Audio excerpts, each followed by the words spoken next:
Mary Flora Bell was born the 26th of May 1957 and is an English woman who, as a juvenile, killed two preschool-aged boys in Scotland and in a suburb of Newcastle upon Tarn in 1968. Mary Bell committed her first killing when she was just 10 years old. In both instances, Bell informed her victim that he had a sore throat, which she would massage before proceeding to strangle him. Bell was convicted of manslaughter in relation to both killings in December 1968 in a trial held at Newcastle Assizes when she was 11 years old, and in which her actions were judged to have been committed under diminished responsibility. She is Britain's youngest female killer and was diagnosed with a psychopathic personality disorder prior to her trial. Her alleged accomplice in at least one of the killings, 13-year-old Norma Bell, was acquitted of all charges. Norma Bell was no relation to Mary. Mary Bell was released from custody in 1980 at the age of 23. A lifelong court order granted her anonymity, which has since been extended to protect the identity of her daughter and granddaughter. She has since lived under a series of pseudonyms.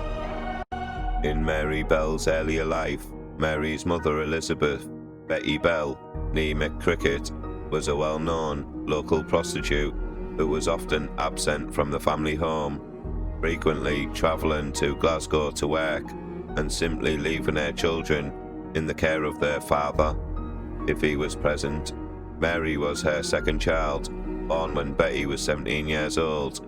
The identity of Mary's biological father is unknown. For most of her life, Mary believed her father to be William Billy Bell, a violent alcoholic and habitual criminal with an arrest record for crimes including armed robbery. However, she was a baby when William Bell married her mother, and it is unknown if he is her actual biological father.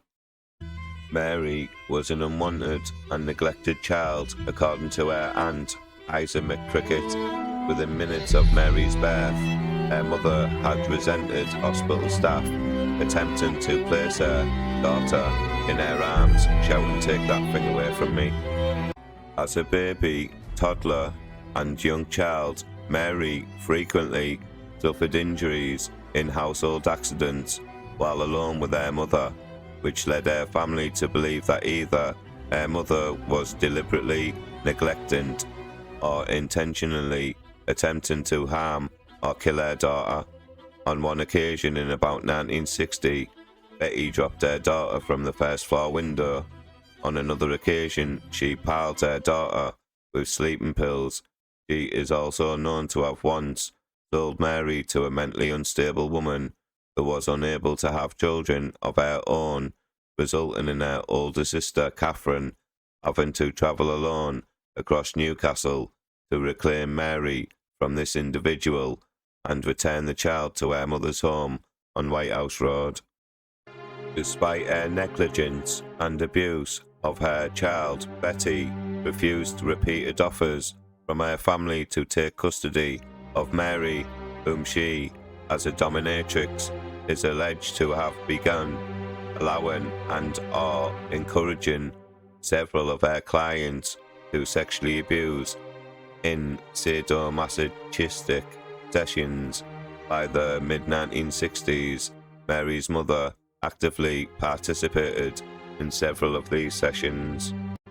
Both at home and at school, Mary exhibited numerous signs of disturbed and unpredictable behaviour, including sudden mood swings and chronic bedwetting. She is known to have frequently fought with other children, both boys and girls, and to have attempted to strangle or suffocate her classmates or playmates on several occasions. According to one classmate at Delaval Road Junior School, by 1968, she and her peers had become accustomed to the sudden and marked changes in Mary's behaviour. They instinctively knew she was to become violent, with the focus of her stare being at the individual she would attack. In the 1960s, Newcastle upon Tyne experienced a significant urban renewal project. Many inner boroughs of the city saw Victorian-era terrace slums demolished in order that modern houses and flats could be constructed, although several families resided in buildings earmarked for demolition as they awaited rehousing by the council. Local children frequently played in or close to the derelict houses and upon rubble-strewn expanses of land raised and partially cleared by contractors. One of these locations was a large expanse of waste ground located close to a railway line known local to children as Tin Lizzie. The street which ran parallel to this expanse of waste ground was St Margaret's Road. On the 25th of May 1968, the day before her 11th birthday, Belle strangled 4-year-old Martin Brown in an upstairs bedroom of a derelict house located at 85 Street, St Margaret's Road. She is believed to have committed this crime alone. Brown's body was discovered by 3 children at approximately 3:30 p.m. He was lying on his back with his arms stretched above his head. Aside from specks of blood and foam around his mouth, no signs of violence were visible upon his body. A local workman named John Hall soon arrived on the scene. He attempted to perform CPR, but to no avail. As Hall attempted CPR, 2 girls, 10-year-old Mary Bell, known locally as Mary, and her 13-year-old friend and neighbour, Norma Bell, appeared at the doorway to the bedroom. Both were quickly shooed out of the house. The 2 knocked on the door of Martin's aunt, Rita Finlay, and informed her, "One of your sisters, Burns, had just had an accident. We think it's Martin, but we can't tell because there's blood all over him." The following day, Bernard Knight conducted a post-mortem upon the body of Martin Brown. Knight was unable to find any signs of violence on the child's body and was unable to determine the child's cause of death, although he was able to discount the investigators' theory the child had died of poisoning through ingesting tablets. An inquest on the 7th of June returned an open verdict. On Mary's 11th birthday, the 26th of May, she and Norma broke into and vandalised a nursery in a nearby woodland crescent. The 2 entered the premises by peeling tiles off the slate roof. They tore books, upturned desks, and smeared ink and poster paints about the property before escaping. The following day, staff discovered the break-in and vandalism and immediately notified the police, who also discovered 4 separate notes that claimed responsibility for Martin Brown's murder.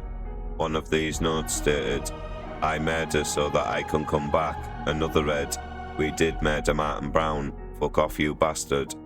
A third note simply read, "Fuck off, we murder. Watch out, Fanny and faggot." The police dismissed this incident as a tasteless and childless prank.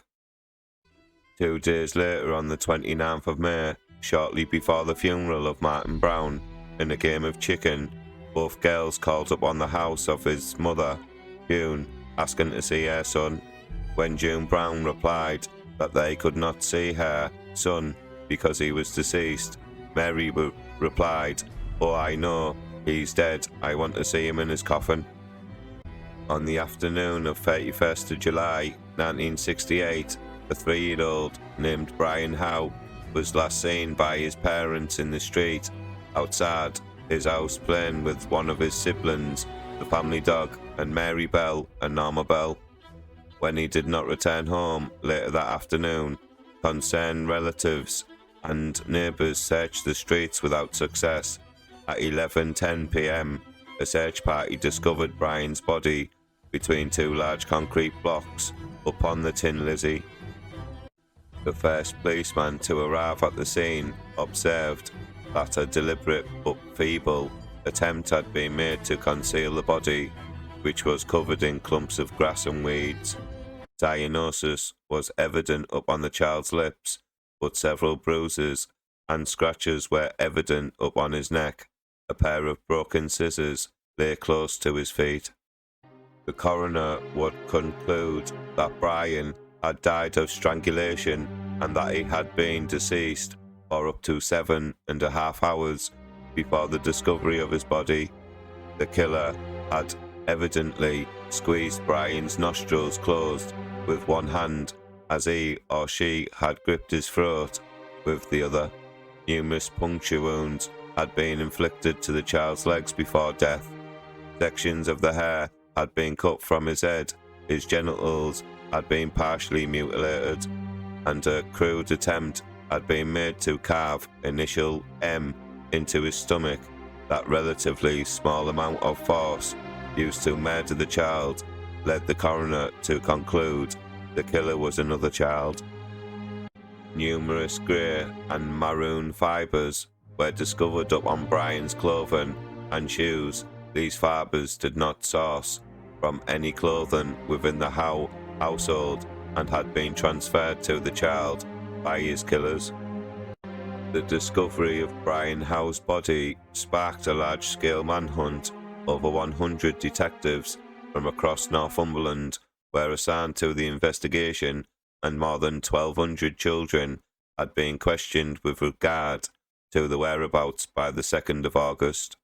2 children questioned by detectives on the 1st of August were Mary Bell and Norma Bell, who witness informed investigators had been seen playing with Brian shortly before he was believed to have died. In her initial interview, Norma seemed excitable, whereas Mary was markedly more observant, although both girls were evasive and contradictory in their initial statements. They freely admitted to having played with Brian on the day of his death, but denied having seen him after lunchtime. Questioned further the following day, Mary stated she remembered seeing an 8-year-old local boy playing with Brian on the afternoon of 31st of July, and that she had also seen him hitting the child. Furthermore, she stated she also remembered that the boy had been covered in grass and weeds as if he had been rolling in a field, and that he had in his possession a small pair of scissors. Mary then expounded, "I saw him trying to cut a cat's tail off with the scissors, but there was something wrong with them. One leg was broken or bent." This self-incriminating statement convinced Detective Chief Inspector DCI James Dobson that Mary was the actual killer, as only the police knew about the broken scissors found at the crime scene.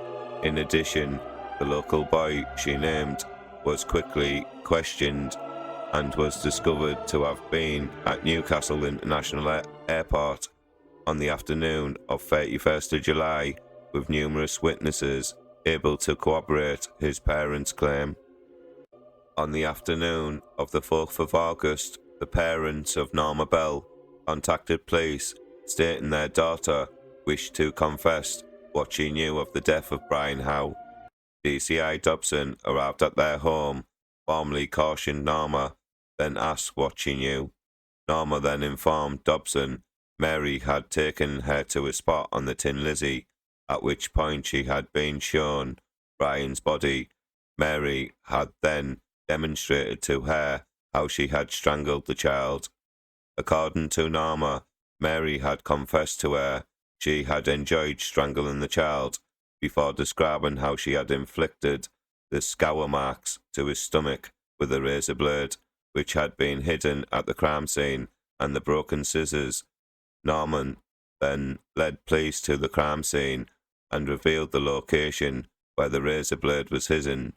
A drawn Norma made of the wounds inflicted to the boy's abdomen precisely matched those described by the coroner. Mary Bell was visited at her home in the early hours of August the 5th. On this occasion, She was notably defensive when confronted with the discrepancies in her previous statement, informing detectives, "You're trying to brainwash me. I will get a solicitor to get me out of this." Later the same day, Norma was questioned again. On this occasion, she made a full statement in which she admitted being present when Mary had actually strangled Brian. According to Norma, when the trio were alone on the Tin Lizzie, Mary seemed to go all funny, pushing the child into the grass and attempting to strangle him before stating to her, "My hands are getting thick, take over." She had then run from the scene, leaving Mary alone with Brian. A forensic examination of clothing owned by both girls revealed the grey fibres were discovered upon Brian's body were precise match to the woolen dress owned by Mary. The maroon fibres upon the child's shoes were precise match to the skirt owned by Norma. Furthermore, the same grey fibres had also been found upon the body of Martin Brown. Brian Howe was buried in a local cemetery on the 7th of August 1968 in a ceremony attended by over 200 people. According to DCI Dobson, who had planned to arrest both girls later that day, Mary Bell stood out the Howe household as the child's coffin was brought from the home. At the beginning of the funeral procession, Dobson later stated she stood there laughing and rubbing her hands and thought, "My God, I've got to bring her in, she'll do another one." Both girls were formally charged with the murder of Brian Howe at 8 p.m. that evening. In response to this charge, Mary replied, "That's all right by me." Norma burst into tears, simply proclaiming, I'll pay you back for this." In the presence of an independent witness, Mary prepared a written statement in which she admitted to being present when Brian Howe was murdered, but insisted the murder had been committed by Norma. She also admitted she and Norma had broken into the Woodland Crescent nursery the day after the killing of Martin Brown, defacing the property before the two had written the 4 handwritten notes. Shortly after their arrests, both girls underwent psychological evaluations. The results of these tests revealed Norma was intellectually delayed and a submissive character who easily displayed emotion, whereas Mary was a bright yet cunning character, prone to sudden mood swings. Occasionally, Mary was willing to talk, although she rapidly became sullen, introspective and defensive in nature. The 4 psychiatrists who examined Mary concluded that although not suffering from a mental disorder, she suffered from a psychopathic personality disorder. In his official report, compiled for the Director of Public Prosecutions, David Westbury concluded Mary's social techniques are primitive and take the form of automatic denial, ingregation, manipulation, complaining, bullying, flight or violence. The trial of Mary Bell and Norma Bell for the murders of Martin Brown and Brian Howe began at Newcastle Assizes on the 5th of December 1968. Both girls were tried before Mr. Justice Cusack and a jury, and both pleaded not guilty to the charges. Mary was defended by Harvey Robson QC, Norma by R.P. Smith QC. Against protests from both defence counsel, on the first day of the trial judge waived the defendants' right to anonymity on the account of their age. As such, the media were allowed to publicise the names, ages and photographs of both girls, who each sat alongside a plain-clothed female police officers in the centre of the court, behind their legal representatives and within arm's reach of their families throughout the duration of the trial. Mary Bell was initially detained in a Durham remand home before being transferred to a second remand home in South Norwood. She was then transferred to Red Bank Secure Unit, a young offenders institution in Newton-le-Willows, Merseyside, in early 1969, where she was the only female among approximately 24 inmates. Bell would later claim that she was sexually abused by a member of staff and several inmates while incarcerated at this facility, claiming the sexual abuse began when she was 13. In November 1973, at the age of 16, she was transferred to a secure wing of HMP style in Cheshire. Reportedly, Bell resented her transferal to this facility, and while incarcerated at HMP style, Bell unsuccessfully applied for parole. In June 1976, Bell was transferred to Moorcourt Open Prison, where she undertook a secretarial course. 15 months later, in September 1977, Bell again made national headlines when she and another inmate, Annette Priest, absconded from open prison.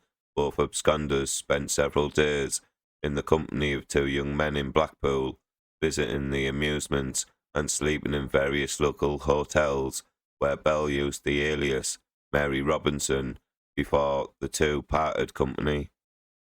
Bell was arrested at the Derbyshire home of one of the men, Clive Shercliffe, on the 13th of September, having by this stage dyed her hair blonde in an effort to disguise her identity. She was returned to custody that evening. Priest was arrested in Leeds days later.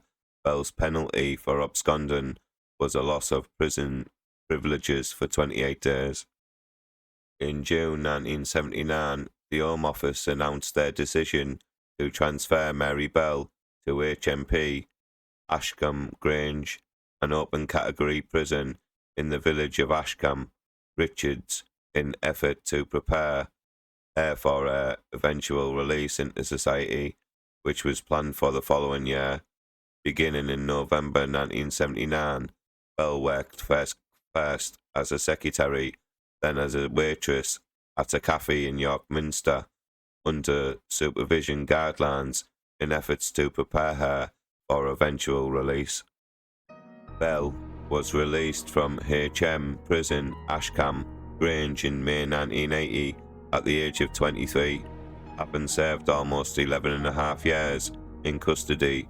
She was granted anonymity, including a new name, allowing her to start a new life elsewhere in the country under an assumed identity. Upon her release, a spokesman is quoted as saying Bell wishes to be given a chance to live a normal life and to be left alone. Mary Bell was given lifelong anonymity. The right to anonymity granted to Bell's daughter following her birth was originally only extended until she had reached the age of 18. However, on the 21st of May 2003, Bell won a High Court battle to have her own anonymity and that of her daughter extended for life. Please like this video, please comment, and I would love it if you could subscribe to my YouTube channel. Thank you.